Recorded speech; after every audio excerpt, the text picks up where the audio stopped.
Hi, Diederik Gelderman here. Thanks for joining me again. As you can see, we're still in Holland. It's overcast, and hence the image quality may not be so good, so thanks for bearing with that. Last time we talked about the young boy and the finger in the dike and how that related to marketing. Well, behind me I've got another iconic Dutch structure. I'd just like to discuss how that relates to marketing from my perspective as well. Last time we talked about the three legs of your marketing chair: new client acquisition, client retention, and then referral marketing. We talked about the cost of new client acquisition and how it was 6 to 16 times more expensive than client retention marketing, and how there are actually 79 ways that we can attract new clients, and most practices don't use more than one or two of those ways. Today I want to briefly talk about retention marketing, client retention marketing. This old structure has been here for hundreds of years, and these windmills originally built to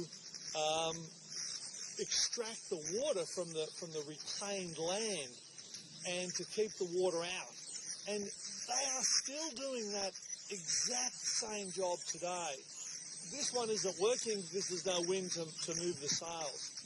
Also, these structures, as well as extracting the water, would mill the wheat and the corn.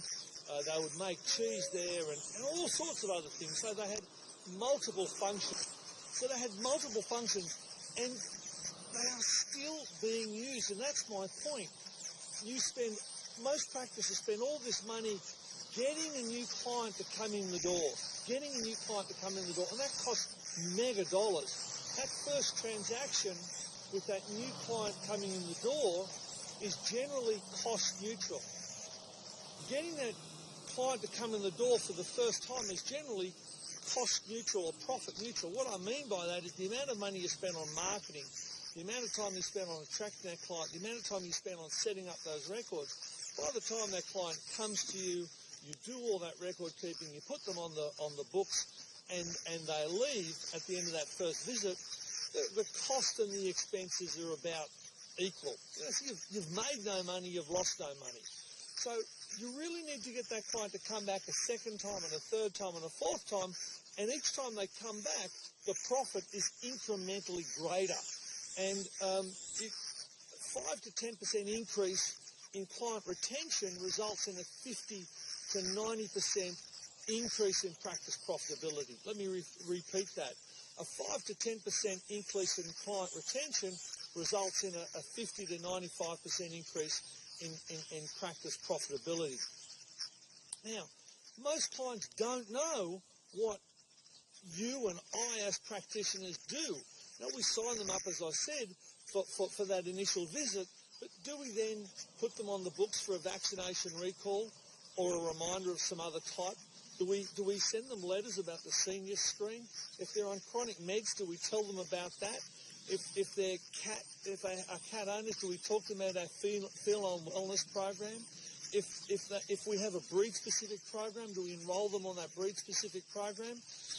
Frankly, the answer to all those questions in most practices is an absolute big fat zero. No, we don't do that. Now, the Brachy study quite a few years ago now showed that the clients don't know what we do.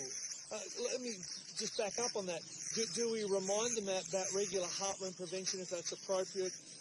Do we remind them about regular worming, and do we remind them about regular flea control?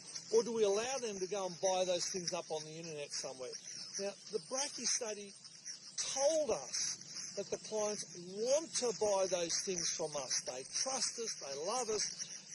They tell us that we just don't make it very easy for them, though. So the point of today is client retention marketing. You've got the new client come in the door. You've got that new client come in the door. That first visit is cost profit neutral.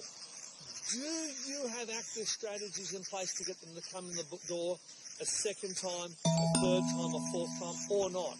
Do you actively enroll them in your vaccination or annual health check program, whatever you believe in, and all those other things I measured? If not, why not? Because that back end, that second and third and fourth visit are incrementally more profitable than that first visit. So, my thought for you today is, yes, get the client in the door the first time. That's cool.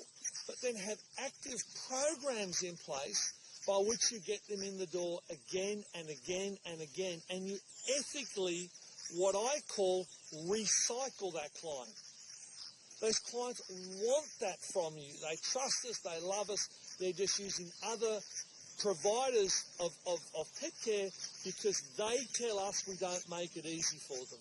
So it's about time that you and I started making it easier for them so that they will come to use us more and more frequently. If you'd like to know more about how to do those things and how to, what I call, ethically recycle those clients, give me a call, send me an email, or come to the October 25-26 Sydney event. We'll spend 2 days working together one-on-one, you and I, because it'll be small group, and we will put a program in place in your practice that will allow you to get those clients back a second and a third and a fourth and a fifth time. And as I said, a slight increase in client retention, a slight increase in the amount of times that a client uses you, and there's a huge increase in practice profitability. Now, I know practice isn't all about making money. Practice needs to be fun, it needs to be a place you want to go to work, it needs to be a team environment. It's about lifestyle. There's a lot of other things to it. But when you make a little bit more money, those things happen a lot more easily. So, once again, thanks for joining me today. Think about what I said. Either put those systems in place in your own practice today, or come along to the workshop in October. It's a few $100s. You'll get the money back within a week or two. And I don't guarantee you that. Have a look at click on the link in the email and you'll see there's a guarantee for this workshop. So come along to the workshop, learn these strategies and techniques, and watch your practice soar. Thanks again. Over and out for today, and the next video that I'll be sending you will be from Italy, and we'll have a whole heap of other things to talk about. Bye. Thank you.